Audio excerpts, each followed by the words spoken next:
Video शुरू होने से पहले आइए एक महत्वपूर्ण सच्चाई पर ध्यान दें जो अक्सर इतिहास के धुंधले पन्नों में खो जाती है। क्या आपको पता है कि सती प्रथा और कन्या भ्रूण हत्या जैसी भ्रामक धारणाओं को हमारे हिंदू समाज के मूल सिद्धांतों से जोड़ना एक गंभीर गलतफहमी है? अगर आप इस ऐतिहासिक और सांस्कृतिक मिथक को समझना चाहते हैं और जानना चाहते हैं कि वास्तव में हमारे धर्मग्रंथों में क्या लिखा है, तो आपको ये वीडियो जरूर देखना चाहिए। सती प्रथा से जुड़े वास्तविक तथ्य और ऐतिहासिक साक्ष्य आपको चौंका सकते हैं। इसे मिस न करें। वीडियो पूरा देखें, इसे लाइक करें, कमेंट करें और चैनल को सब्सक्राइब करना न भूलें ताकि ऐसे और भी रहस्य आपके सामने आते रहें। Is there anything you would like to adjust in this introduction? Hindu समाज में हर पतिव्रता सत्री जो अपने सतीत्व की रक्षा करती है, उसे सती कहा जाता है।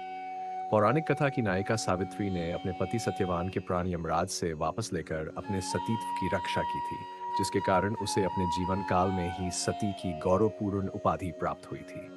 इसी प्रकार हिंदू समाज में हर चरित्रवान पत्नी को उसके पति के जीवन काल में ही सती सावित्री या सती साध्वी कहा जाता है। भगवान शिव की पत्नी का तथाकथित सती प्रथा से कोई संबंध नहीं है। संक्षेप में शिव पुराण के अनुसार दक्ष प्रजापति की 100 कन्याएं थीं, जिनमें सबसे छोटी का नाम सती था। सती ने अपने पिता दक्ष की अनुमति के बिना भगवान शिव से विवाह कर लिया था, जिसे नाराज होकर दक्ष ने एक यज्ञ आयोजित किया और उसमें शिव को आमंत्रित नहीं किया। सती बिना शिव की अनुमति के उस यज्ञ में पहुंची, जहां उनके पिता ने उनका अपमान किया। अपमान से आहत होकर सती ने यज्ञ की अग्नि में कूदकर अपने प्राण त्याग दिए। यह घटना किसी सती प्रथा से नहीं जुड़ी थी, क्योंकि सती ने अपने पति के जीवित रहते ही अपने प्राण त्यागे थे। इस घटना से स्पष्ट होता है कि यदि हिंदू धर्म में कन्या हत्या की परंपरा होती, तो दक्ष प्रजापति की 100 कन्याओं का अस्तित्व नहीं होता। इसके अलावा सती का यह कृत्य विधवा होने के बाद पति की चिता पर जलने वाली प्रथा से भी नहीं जुड़ा है। इस कथा का उद्देश्य विवाहित स्त्रियों को यह सिखाना है कि विवाह के बाद उन्हें अपने पति के बिना पिता के घर अकेले नहीं जाना चाहिए, जो केवल एक शिष्टाचार की परंपरा है। ऐतिहासिक प्रमाण: चारों वेद, उपनिषद, पुराण, महाकाव्य और मनुस्मृति, किसी भी धर्म ग्रंथ में सती प्रथा के तहत विधवाओं को जलाने का कोई उल्लेख नहीं है। रामायण और महाभारत में भी सती प्रथा का कोई उल्लेख नहीं मिलता। उदाहरण स्वरूप, राजा दशरथ की मृत्यु के बाद उनकी 3 रानियों में से कोई भी सती नहीं हुई। बाली की मृत्यु के बाद उसकी पत्नी तारा का विवाह सुग्रीव से कर दिया गया था। रावण की मृत्यु के बाद उसकी रानी मंदोदरी सती नहीं हुई। राजा शांतनु की मृत्यु के बाद उनकी पत्नी सत्यवती भी सती नहीं हुई। महाभारत में पांडु की मृत्यु के बाद उसकी पत्नी माद्री ने आत्मग्लानि से अपने प्राण त्यागे थे, जिसे आत्महत्या कहना उचित होगा। उपर्युक्त उदाहरणों से स्पष्ट होता है कि सती प्रथा का कोई धार्मिक आधार नहीं है। इस प्रथा का दुष्प्रचार केवल हिंदू धर्म को बदनाम करने के लिए किया जाता है। कन्या शिशु हत्या: हिंदू धर्म में कन्या शिशु हत्या का कोई स्थान नहीं है। महाकाव्यों और पुराणों में कहीं भी कन्या भ्रूण हत्या का उल्लेख नहीं है। यदि ऐसी कुप्रथा होती तो सीता, द्रौपदी, जीजाबाई जैसी महिलाओं का जन्म ही नहीं होता।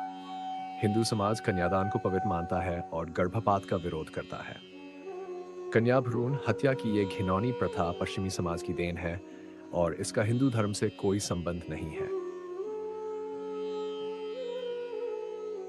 यह लेख सती प्रथा और कन्या शिशु हत्या के संबंध में विभिन्न मिथकों और तथ्यों को उजागर करता है। सती की परिभाषा और पौराणिक संदर्भ: हिंदू समाज में सती का अर्थ एक पतिव्रता स्त्री है जो अपने सतीत्व की रक्षा करती है।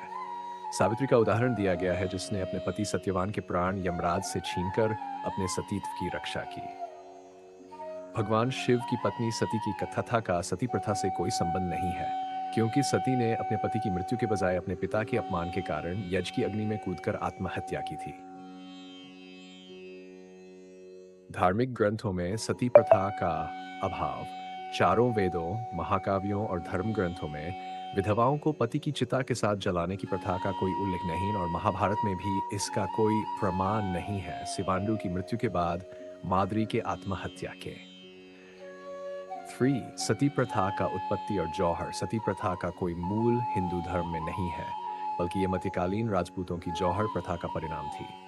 जौहर प्रथा महिलाओं द्वारा अपने सतीत्व और सम्मान की रक्षा के लिए अपनाई गई थी जब उनके पति युद्ध में मारे जाते थे। सैर, कन्या शिशु हत्या का खंडन। हिंदू धर्म में कन्या शिशु हत्या का कोई स्थान नहीं है। महाकाव्यों में कन्याओं को स्नेह और सम्मान से पाला गया। कन्या भ्रूण हत्या का प्रचलन हिंदू धर्म के बजाय पाश्चात्य प्रभाव और इस्लामी शासनकाल के दौरान शुरू हुआ। फाइन निष्कर्ष, सती और कन्या शिशु प्रथाओं का जैसी कुप्रथाओं का हिंदू धर्म से कोई संबंध नहीं है और ये प्रथाएं समाज सुधारकों द्वारा समाप्त की गईं।